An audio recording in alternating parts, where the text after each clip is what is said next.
because that's what has to be done in order to cut, because the ripple effect is already happening. Like the brother said, he's studying from where he's at, the Constitution there. He's not studying no acts and all that stuff. From where he's at, he's studying the Constitution there.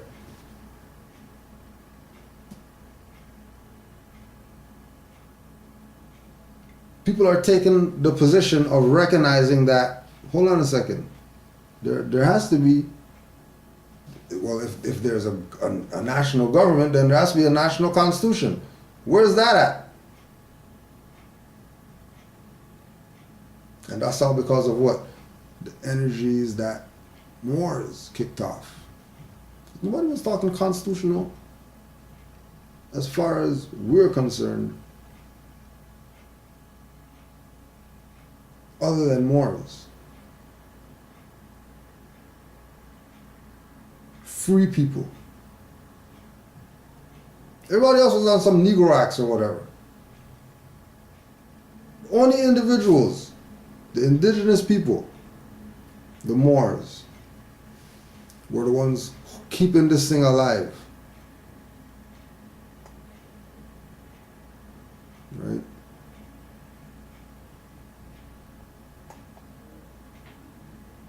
Keeping it alive. And we're here still. Still doing what has to get done. Because if we take lightly our position, I don't care what you know.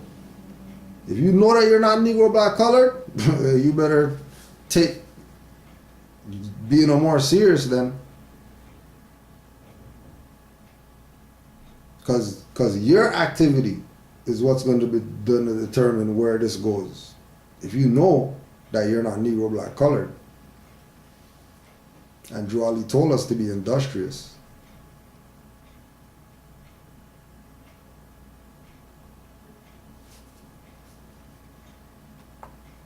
right? And again, comes back to that thing of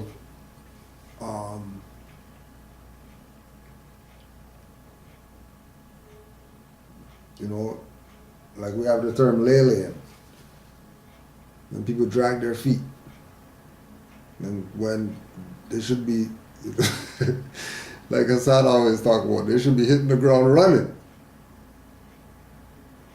Not able to get this information and just, I'm more, yeah. Now I'm more, what do I do now? What do Moors do anyways? Yo man, business as usual, man. Start applying more to your life. What you waiting on? And again, your activity is what is really needed, right? For example, with this one. My appellation is Amir Rashid Lawan L. I have a question to any more that can answer it. I'm involved in the task of signing my papers and having them sealed, judicial declaration and proclamation plus name correction documents. But I seek conscious Moors to be witnesses and co-signers of my papers. I would love to be an active member of the Moorish Temple or study group. Are there any in Texas territory or near Dallas area? I'm willing to travel to meet conscious Moors to assist as well as witness to the signing of my papers. I'm greatly appreciative. If someone can answer my question, thanks in kindness. Peace, Rashid Lawan L. So any Moors out there, if you're, Texas, looking for some Moors to connect with the Moor.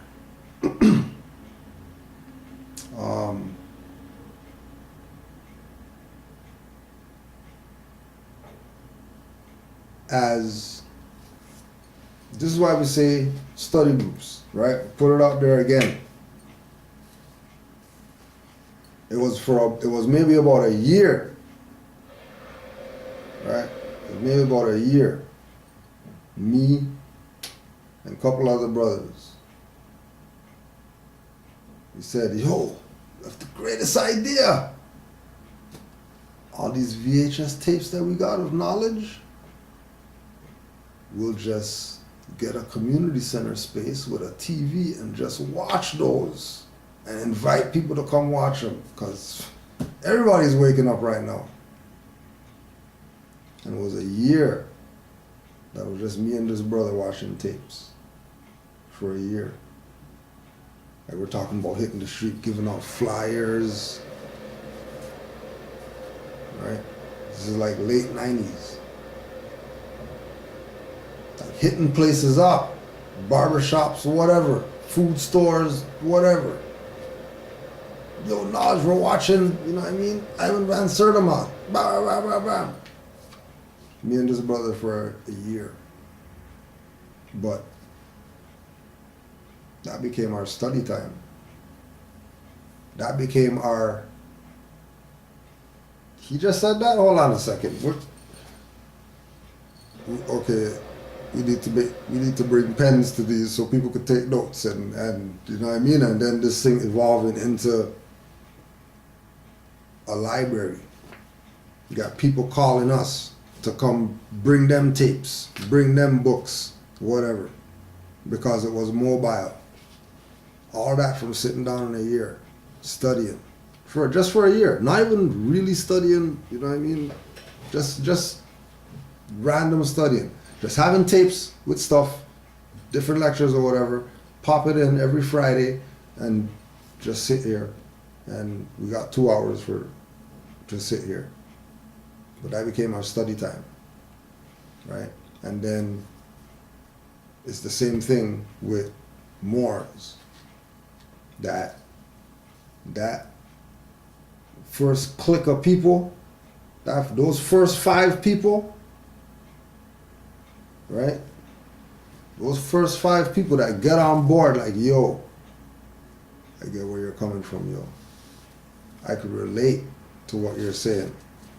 Those 5 people are going to be your body politic in that territory that you're going to be using to get your stuff witnessed, get your stuff, you know what I mean? You need witnesses, you need thumbprints. We got 20 studious Moors every Wednesday, Thursday, Sunday, and Tuesday. From 7 to whatever, we get it in. And what's our purpose? To teach our people about their nationality and birthrights. But we can't teach them if we don't know. So we better get our study on so we know how we could relay this message to our people. Right? And again, you know, more from Texas. I don't know more from nobody, but he's reaching out in the email. Right? So clearly, word gets out. If he's in Texas, at Texas, you know, clearly word's getting out. So any Texas Moors, email up, send something so we could help the brother find home.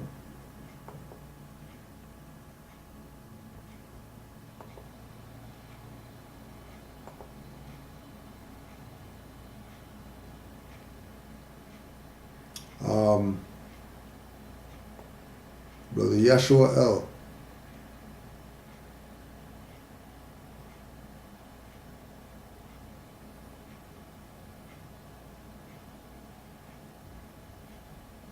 This is testimonial. Islam family. I would like to preface this with some background info about Temple 34 in Bed-Stuy, Brooklyn, and my travels as a Moor.